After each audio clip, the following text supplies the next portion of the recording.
Puji Tuhan, Shalom. Hari ini firman Tuhan dari Filipi pasal 4 ayat 1 yang berbunyi demikian.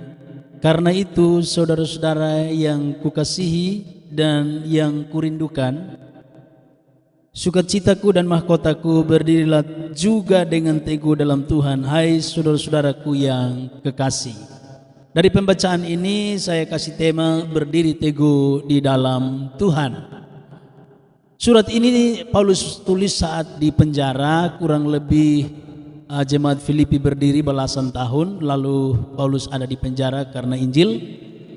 Sekalipun dia ada di penjara, yang seharusnya jemaat yang harus perhatikan Paulus, hibur Paulus, kunjungi Paulus, doakan Paulus, tapi justru malah sebaliknya.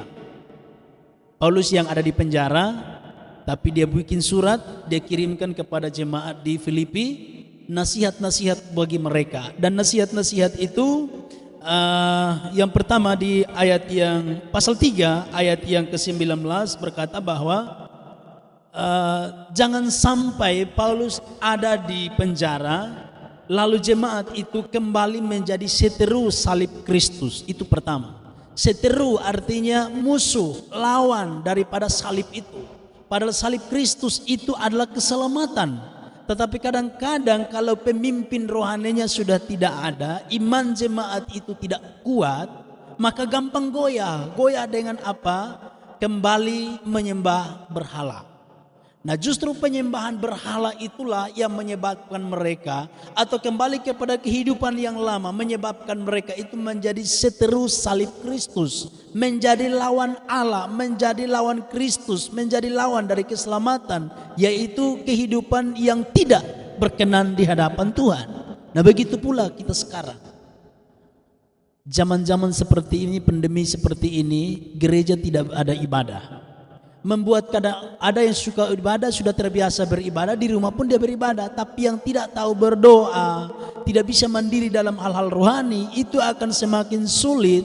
Dan dalam kesulitan itu dia lebih mengandalkan dukun, sakit pergi ke dukun, kemudian gagal usaha pergi ke dukun, kemudian jodohnya mulai putus, dia dukun mulai bertindak. Nah, karena apa? Memang dia sudah menjadi seteru salib Kristus, menjadi lawan Kristus. Yang kedua, masih di ayat yang ke-19, bahwa kemuliaan mereka ialah aib mereka, pikiran mereka itu semata-mata tertuju kepada perkara duniawi. Nah, perkara duniawi itu seperti dalam Kolose pasal 3 ayat 18, saya baca untuk kita.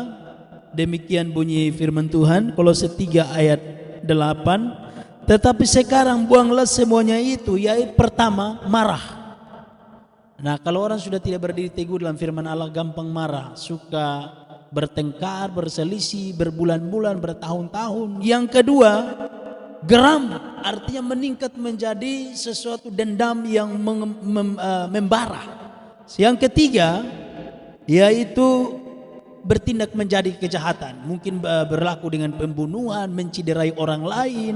Yang berikut adalah fitnah, suka gosip orang, jatuhkan orang, mengolok orang, menghina orang, bahkan juga mengolok orang lain. Itu tanda-tanda bahwa orang yang tidak berdiri teguh dalam firman Allah.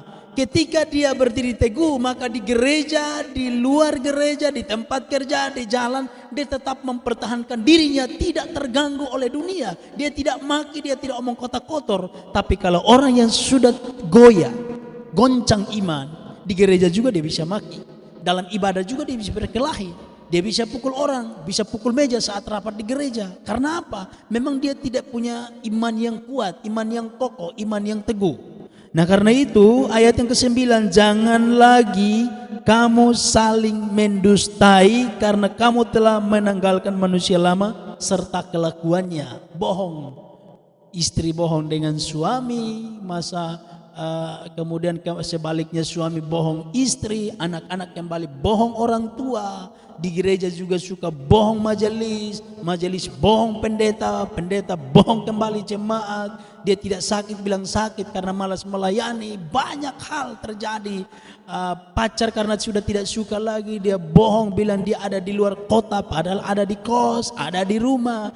Akibat karena apa? Memang kehidupan ini kalau sudah tidak berdiri di dalam Tuhan, kita tidak kuat dalam firman Allah, gampang kita terganggu. Kemudian yang berikut, yang ketiga, alasan ketiga nasihat Paulus adalah bahwa perut mereka, tetapi hidup mereka ada dalam kesibukan. Sibuk dengan apa? Perut mereka.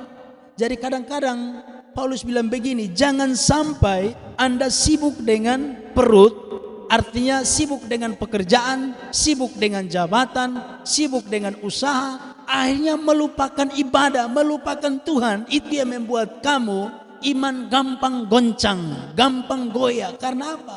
Jarang baca firman, jalan memuliakan Tuhan, menyembah Tuhan. Itulah yang membuat kita gampang terpengaruh dengan orang. Kita sudah lepas mabuk, tapi ketika tidak ada pendeta, tidak ada presbiter, tidak ada hamba Tuhan, kita mulai sudah, karena orang lain bilang sudah 1 sloki saja, 2 sloki tidak apa-apa, kita mulai coba minum, jatuh lagi. Nah, itu tandanya bahwa kita lemah, iman kita lemah. Nah karena itu dalam kesibukan kita sehebat apapun kita, tetap luangkan waktu memuji Tuhan, menyembah Tuhan, berdoa, membaca firman Allah. Itu yang membuat iman kita kokoh, kuat, teguh di dalam Tuhan. Apapun badai, apapun masalahnya, apapun godaannya, kita tidak terganggu apapun. Karena itu kadang-kadang kita goyah itu cepat. Contoh anak muda, lihat orang tidak seiman tapi karena ganteng, karena cantik, rela jual iman demi cinta. Kemudian yang kedua, ada orang-orang tua yang rela jual iman demi jabatan sesaat. Ingat, jabatan hanya sesaat 5 tahun, 10 tahun, tapi kemudian jiwa menjadi binasa. Mau bawa kemana? Jabatan hanya sampai pada periode tertentu, tetapi ingat, iman kita akan pertanggungjawabkan bawa sampai kepada kekekalan. Oleh karena itu, jangan lihat dunia ini rela jual nama Tuhan menjadi seteru salib Kristus, tetapi pertahankan dirimu apapun keadaannya. Entah ada pemimpin agamanya atau tidak, entah ada teman-teman yang dekat dengan kita atau tidak, tetapi pertahankan kebenaran Tuhan yang ada pada diri kita sendiri. Oleh karena itu, Bapak-Bapak Saudara, kadang-kadang kesukaran hidup seperti saat ini, orang datang tawarkan sembako, kemudian ajak kita pindah agama, kita rela. Karena apa? Iman tidak kuat, gampang tergoda, gampang goyah. Karena justru kita tidak kuat iman itu, iming-iming itu, baik itu sembako, jabatan, jodoh, rumah mewah, membuat kita gampang pindah. Tapi ingat, semua harta dunia akan berakhir di kuburan.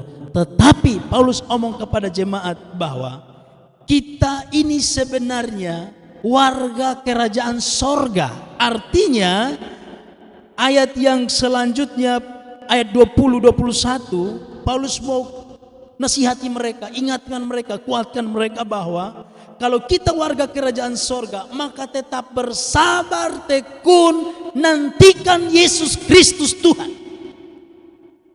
Menanti dalam doa, menanti dalam ketekunan iman. Yang kedua adalah, Paulus bilang begini, nanti tiba saatnya Yesus datang akan ubah tubuh kita dikala kita masih hidup.